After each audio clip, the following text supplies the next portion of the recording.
नमस्कार। मैं हूं अंजू पंकज। बहुत बहुत स्वागत है आप सबका। तू डाल डाल में पात पात। केंद्रीय जांच एजेंसियों और अरविंद केजरीवाल के बीच लगता है कुछ इसी तरह का खेल चल रहा है। अरविंद केजरीवाल खुद को ईडी के मामले में छुड़ाने की कोशिश करते हैं, जमानत हासिल करने की कोशिश करते हैं, तो दूसरी तरफ सीबीआई के चंगुल में फंस जाते हैं। अभी मंगलवार को देखिए अरविंद केजरीवाल के साथ कितना बड़ा खेला हो गया।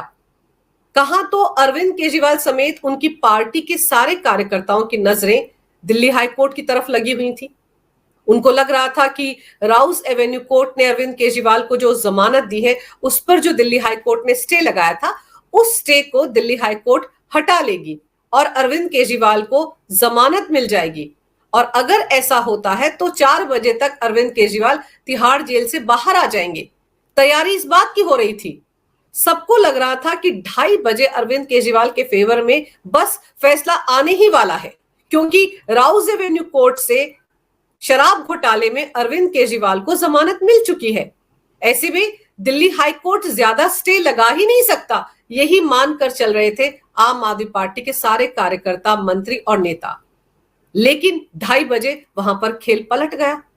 अरविंद केजरीवाल की जमानत पर जो स्टे दिल्ली हाई कोर्ट ने लगाया था, उस स्टे को उन्होंने बरकरार रखा और कोर्ट ने साफ कर दिया कि इस मामले पर सुनवाई रेगुलर बेंच करेगी। दिल्ली हाई कोर्ट की रेगुलर बेंच 11 जुलाई के बाद जब भी बैठेगी तो अरविंद केजरीवाल के इस मामले पर सुनवाई होगी, विस्तार से सुनवाई होगी। यानी कि अरविंद केजरीवाल एंड कंपनी को जोरदार झटका दिल्ली हाई कोर्ट ने दे दिया। लेकिन उससे भी बड़ा झटका आम आदमी पार्टी को मंगलवार देर रात लगा है, क्योंकि दिन भर किसी को खबर नहीं थी कि सीबीआई तिहाड़ जेल में जाकर अरविंद केजरीवाल से एक्साइज पॉलिसी से जुड़े घोटाले पर पूछताछ कर रही है।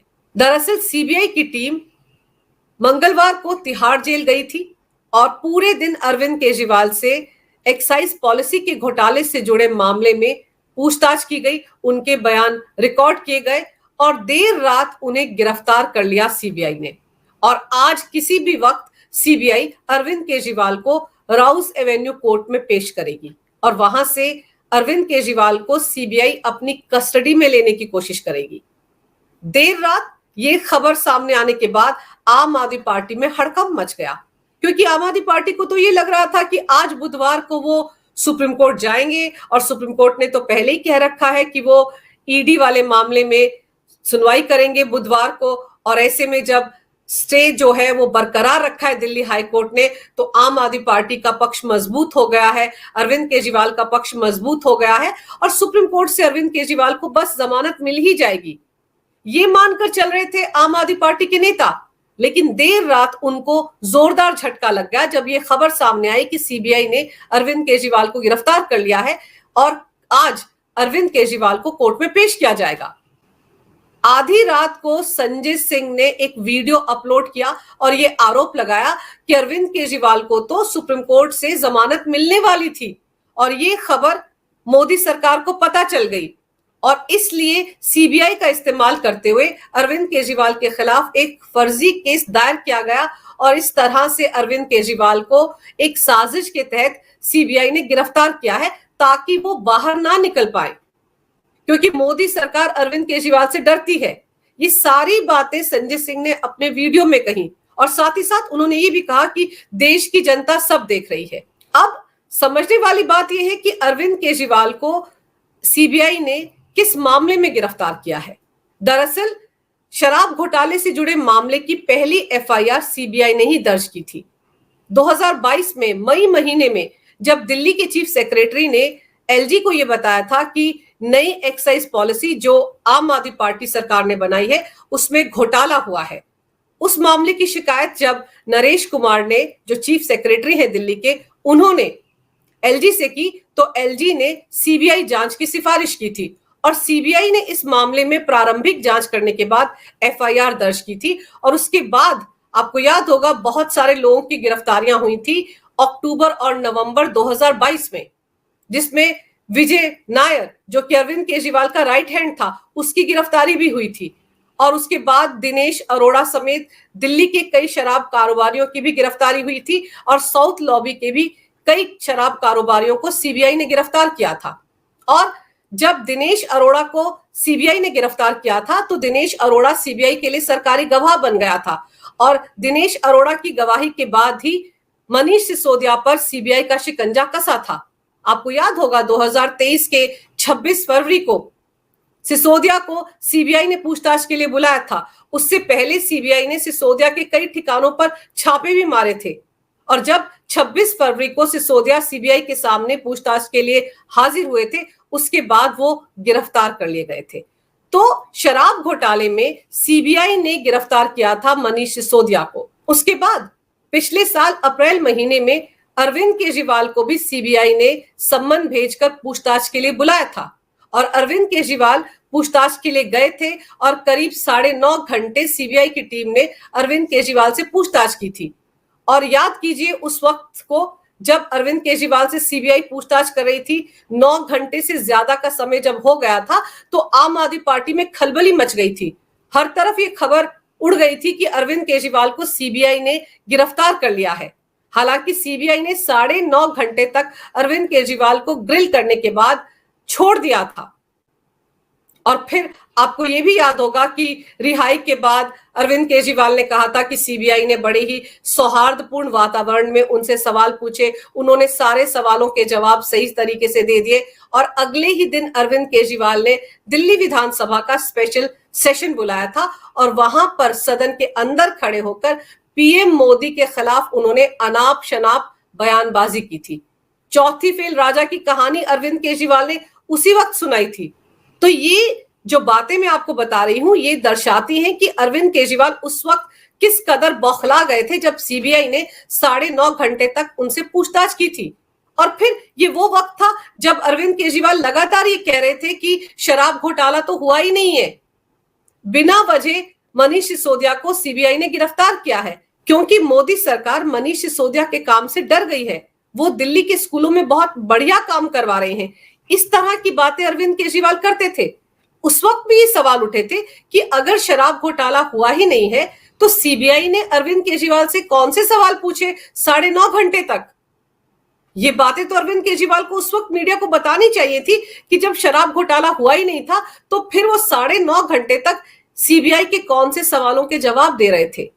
लेकिन खैर उसके बाद अरविंद केजरीवाल को सीबीआई ने तो नहीं बुलाया, लेकिन जैसे जैसे इस मामले की जांच पड़ताल आगे बढ़ी तो जब पैसे के लेन देन का मामला सामने आया उस वक्त ईडी की इस मामले में एंट्री हुई थी और अरविंद केजरीवाल को सीबीआई ने गिरफ्तार नहीं किया था, ईडी ने गिरफ्तार किया था। क्योंकि जब ईडी की टीम पैसे के लेन देन को खंगाल रही थी तब अरविंद केजरीवाल का नाम भी सामने आया था और ये बात सामने आई थी कि साउथ लॉबी ने नई आबकारी पॉलिसी में मनमाफिक बदलाव करवाने के लिए आम आदमी पार्टी को 100 करोड़ रुपए की घूस दी है, 100 करोड़ रुपए की रिश्वत दी है।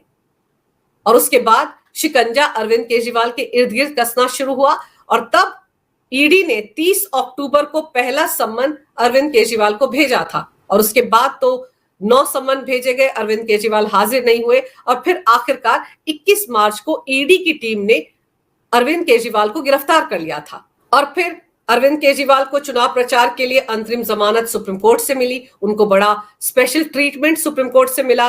फिर 2 जून को अरविंद केजरीवाल ने सरेंडर किया था और अब अरविंद केजरीवाल बाहर आने के लिए छटपटा रहे हैं और बड़े आनन फानन में 20 जून को राउज एवेन्यू कोर्ट में वेकेशन बेंच ने अरविंद केजरीवाल को जमानत दे दी। ईडी के दस्तावेजों की तरफ ध्यान ही नहीं दिया। जो 185 पन्नों के सबूत और दस्तावेज ईडी की टीम ने राउज एवेन्यू कोर्ट में दायर किए थे उनकी तरफ राउज एवेन्यू कोर्ट में जज न्याय बिंदु ने देखा तक नहीं। ईडी की टीम को अपना पक्ष रखने का समय भी नहीं दिया और उसके बाद ईडी की टीम दिल्ली हाई कोर्ट पहुंची थी और दिल्ली हाई कोर्ट से मंगलवार को अरविंद केजरीवाल को जोरदार झटका लग गया। लेकिन अब अरविंद केजरीवाल सीबीआई के हत्थे चढ़ गए हैं। यहां समझने वाली बात यह है कि ईडी और सीबीआई की जांच पड़ताल पैरेलल चल रही है, समानांतर चल रही है। क्योंकि आपको याद होगा जब जस्टिस संजीव खन्ना की बेंच ने यह कहा था कि अगर जो 100 करोड़ रुपए की घूस ली गई है साउथ लॉबी से, अगर पैसा नहीं मिल पा रहा है तो मनी लॉन्ड्रिंग का मामला कैसे बनता है।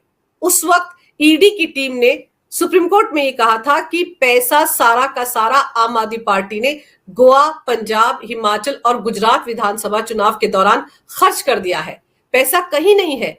इसलिए उनके पास 338 करोड़ के पैसे के लेन देन के दस्तावेज है। ये पहली बार ईडी की टीम ने सुप्रीम कोर्ट में कहा था।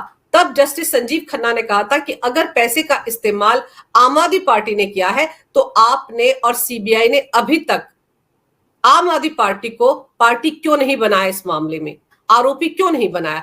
तभी ईडी ने साफ कहा था कि बहुत जल्द सीबीआई और ईडी दोनों शराब घोटाले से जुड़े मामले में, नई एक्साइज पॉलिसी से जुड़े मामले में आम आदमी पार्टी को पार्टी बनाएंगे। और अभी जो ईडी ने supplementary chargesheet Rouse Avenue court में दायर की है अरविंद केजरीवाल के खिलाफ, उसमें आम आदमी पार्टी को भी आरोपी बनाया गया है। तो आम आदमी पार्टी और खासतौर पर अरविंद केजरीवाल ईडी के मामले में तो आगे बढ़ रहे थे। ईडी के मामले में तो उनको जमानत मिल गई थी राउज एवेन्यू कोर्ट से, लेकिन सीबीआई का मामला भी उनके खिलाफ है। क्योंकि ईडी ने जब 11 मार्च को बीआरएस नेता के कविता को हैदराबाद से गिरफ्तार किया था, तो के कविता ने ईडी के सामने ये कहा था कि उन्होंने नई आबकारी पॉलिसी को लेकर सिसोदिया और केजरीवाल के साथ मिलकर एक साजिश रची थी। उस साजिश के तहत साउथ लॉबी ने 100 करोड़ रुपए आम आदमी पार्टी के इन दोनों नेताओं को दिए थे। तो जब एक्साइज पॉलिसी को लेकर साजिश के एंगल का खुलासा हुआ था कि कविता के बयान से, तो उसके बाद से ही ये कयास लगाए जा रहे थे कि बहुत जल्द साजिश के एंगल की पड़ताल के लिए सीबीआई अरविंद केजरीवाल से पूछताछ करेगी। और सीबीआई ने राउज एवेन्यू कोर्ट में कई बार कहा कि वो बहुत जल्द आम आदमी पार्टी के हाई प्रोफाइल नेताओं से पूछताछ करने वाली है, गिरफ्तारी करने वाली है। तब भी कयास लगे थे कि अरविंद केजरीवाल की ही बात हो रही है, लेकिन फिर 21 मार्च को अरविंद केजरीवाल को ईडी ने गिरफ्तार कर लिया और उस वक्त से लेकर अब तक मनी लॉन्ड्रिंग के मामले की ही पड़ताल हो रही है और सबका ध्यान सिर्फ ईडी की तरफ ही था। आम आदमी पार्टी में किसी ने सोचा नहीं था कि सीबीआई इस तरीके से मंगलवार को अरविंद केजरीवाल को ग्रिल कर सकती है, तिहाड़ जेल जाकर और गिरफ्तार कर सकती है। यहीं पर सबसे बड़ा झटका लगा है आम आदमी पार्टी के नेताओं को, क्योंकि उनको तो ये लग रहा है कि आज सुप्रीम कोर्ट से अरविंद केजरीवाल को जमानत मिलने वाली है। अब पता नहीं उनके ऐसे कौन से सूत्र हैं जो उनको ये जानकारी तक दे देते हैं कि सुप्रीम कोर्ट से अरविंद केजरीवाल को जमानत मिलने वाली है। जो बयान अरविंद केजरीवाल की सीबीआई द्वारा गिरफ्तारी के बाद संजय सिंह ने दिया है, उसमें उन्होंने यही कहा है कि अरविंद केजरीवाल को सुप्रीम कोर्ट से जमानत मिलने वाली थी और उससे ठीक पहले मोदी सरकार ने फर्जी मामले में सीबीआई द्वारा अरविंद केजरीवाल को तिहाड़ जेल में ही गिरफ्तार करवा दिया। तो सूत्र कौन है आम आदमी पार्टी के? कौन उनको बताता है कि सुप्रीम कोर्ट क्या फैसला देने वाला है? तो अब आज देखना होगा कि आम आदमी पार्टी की रणनीति क्या रहती है। सीबीआई तो अरविंद केजरीवाल को राउज एवेन्यू कोर्ट में पेश करेगी और ज्यादा से ज्यादा दिन की रिमांड लेने की कोशिश करेगी, लेकिन ईडी वाला जो मामला है जिसमें आम आदमी पार्टी ने मंगलवार को ही कह दिया था कि वो सुप्रीम कोर्ट जाएंगे, उस मामले में सुप्रीम कोर्ट में क्या होता है? क्योंकि सुप्रीम कोर्ट ने सोमवार को कहा था कि जब दिल्ली हाई कोर्ट इस मामले में अपना फैसला सुनाएगा उसके बाद सुप्रीम कोर्ट इस पर सुनवाई करेगा। लेकिन दिल्ली हाई कोर्ट ने मंगलवार को अरविंद केजरीवाल के मामले में कोई फैसला नहीं सुनाया, कि अपने स्टे ऑर्डर को बरकरार रखा और ये कहा कि इस मामले की सुनवाई रेगुलर बेंच करेगा। तो ऐसे में पूरा मामला खटाई में पड़ गया है। अरविंद केजरीवाल के बाहर आने के जो चांसेस आम आदमी पार्टी को लग रहे थे वो पूरी तरह से धराशायी हो चुके हैं। अरविंद केजरीवाल को अगर ईडी वाले मामले में सुप्रीम कोर्ट से जमानत मिल भी जाती है तो फिर सीबीआई वाले मामले का आम आदमी पार्टी क्या करेगी? उसमें भी तो जमानत चाहिए होगी, उसमें भी तो जमानत राउज एवेन्यू कोर्ट से ही मिलेगी। तो कहने का मतलब है कि अरविंद केजरीवाल चौतरफा फंस गए हैं। अब वो बहुत जल्द बाहर आएंगे, इसके आसार ना के बराबर है।